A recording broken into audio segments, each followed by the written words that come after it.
¿Aceptarías trabajar para un anciano entrañable que necesita ayuda en su granja? A simple vista no habría ningún motivo para desconfiar, nada que hiciera sospechar el horror que se escondía tras esa fachada. Pero este caso, como puedes imaginar, es diferente. Albert Fish ofrecía empleo a niños y adolescentes para que le ayudaran en su granja, pero su verdadero propósito era llevarlos a un sitio aislado, para matarlos y comerlos. No es la trama de una nueva película de terror, es un caso real y documentado, y hoy vas a descubrirlo. Bienvenido o bienvenida un día más al Club de los Deambuladores del Espanto. Empecemos.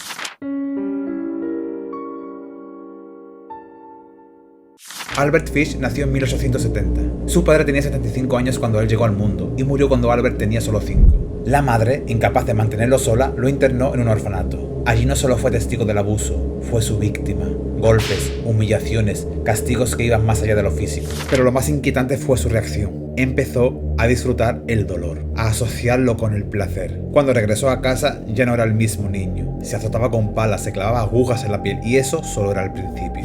A los 20 años se mudó a Nueva York. Trabajaba como pintor de casas, se casó, tuvo hijos, llevaba una vida aparentemente normal, pero por dentro todo se estaba pudriendo. Decía escuchar voces, tenía alucinaciones, se obsesionó con pasajes bíblicos sobre sacrificios humanos. Su necesidad de sufrimiento crecía y lo convertía en ritual. Su locura se volvió cotidiana, se flagelaba, se infligía castigos, convirtió el sadomasoquismo en un ritual sexual, incluso frente a sus hijos. Su mente y su cuerpo eran un altar dedicado al dolor. Su mujer no lo aguantó más y lo abandonó en 1917. Fue su punto de quiebre. Solo y sin control dio rienda suelta a su oscuridad. Se internaba en manicomios voluntariamente solo para observar a los pacientes. Le gustaba estar cerca de ellos. Buscaba excitación en lo extremo. Orina, desechos. Las autolesiones llegaron a un punto brutal. Se clavó hasta 29 agujas en la zona pélvica. Quedaron enroscadas en la piel cicatrizada. Este sadismo tan extremo se empezó a quedar corto. Como con cualquier adicción, llega un punto en el que el cerebro se vuelve tolerante al estímulo y necesita más. Ahí fue cuando empezó a buscar víctimas para dar rienda suelta a sus adicciones. Su locura y fanatismo religioso eran tales que decía que Dios le hablaba y le pedía castigar a los inocentes como penitencia. Era un acto espiritual y divino. Ponía anuncios en periódicos buscando a jóvenes que le ayudaran en su granja. Los citaba, los alejaba de sus casas y nunca más volvían. Lo que pasaba en esas 4 paredes era una pesadilla como ninguna que hayas escuchado. Algo que no puedo relatar por aquí. Pero sí, hay algo más macabro que puedo contar. Escribía cartas a sus víctimas contando cada detalle. Una de ellas sobrevivió al tiempo y, al final del vídeo, te la mostraré. Aunque hay 5 víctimas documentadas, se cree que el número es mucho mayor. Más de 10 años. Ese fue el tiempo que estuvo dando rienda suelta a su oscuridad.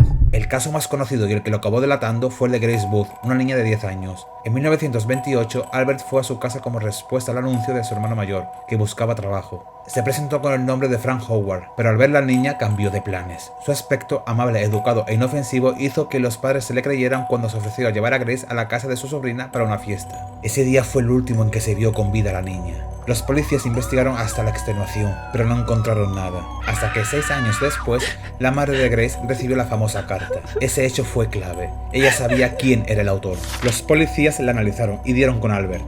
No se resistió, contó todo con pelos y señales. Incluso el caso de Billy Gaffney, un niño de 4 años que desapareció en 1927.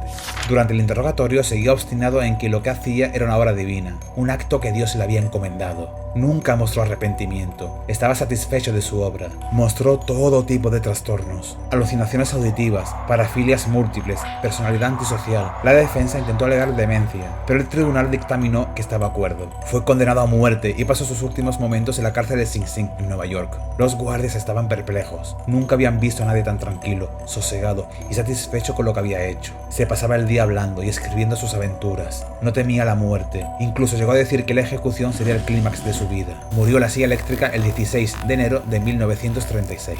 Y esta fue la vida de Albert Fish, el abuelo caníbal, el hombre de gris, el vampiro de Brooklyn. Muchos seudónimos para un monstruo como pocos se han visto. Y ahora viene el momento que tanto esperabas. La carta que Albert escribió a la madre de Grace Booth y que permitió descubrirlo. No sin antes haber cometido Dios sabe cuántos asesinatos. Ahora te la relataré y espero verte en un nuevo archivo del espanto. Hasta la próxima. Mi querida señora Wood, en 1894 un amigo mío embarcó en el vapor Tacoma hacia China. Al llegar allí, él y otros 2 bajaron a tierra y se emborracharon. Cuando regresaron, el barco había desaparecido. Tal era la pobreza en China que la carne de niños era vendida en las calles. Los niños menores de 14 años no estaban a salvo. El cuerpo del niño era expuesto en las carnicerías y el carnicero cortaba la parte que el cliente deseara. El trasero del niño, la parte más dulce, era la más cara. Mi amigo le cogió tal gusto a la carne humana que, a su vuelta a Nueva York, robó 2 niños. los llevó a su casa, los desnudó y ató en un armario. Los torturó y azotó para hacer su carne tierna y buena. Primero mató al mayor, 11 años, porque tenía el culo más grande, más carne. Se lo comió entero, a excepción de la cabeza, huesos y vísceras. Todo su culo fue asado en el horno, y el resto hervido, asado, frito y guisado. El pequeño le siguió y obtuvo el mismo fin. Tantas veces me dijo lo rica que estaba la carne humana que decidí probarla. El domingo 3 de junio de 1928 la visité a usted. Llevé quesos y frambuesa. Almorzamos. Grace se sentó en mi regazo y me dio un beso. Decidí comérmela. Me ofrecía llevarla a una fiesta y usted aceptó. La llevé a una casa vacía en Westchester. Le dije que se quedara fuera mientras yo me quitaba toda la ropa. No quería mancharme de sangre. Ella mientras recogía flores. Cuando estuve listo la llamé y me escondí en un armario. Cuando me vio de empezó a llorar y quiso huir. La agarré. Ella me dijo que se lo contaría a su madre. Primero la desnudé. Cómo pateaba, mordía y arañaba. La estrangulé hasta matarla. Luego la corté en trozos para cocinarla y comérmela. Qué dulce y tierno estaba su culo pasado en el horno. Tardé 9 días en comerme su cuerpo. No tema, no me la follé, aunque pudiera haberlo hecho de haberlo querido. Yo virgen.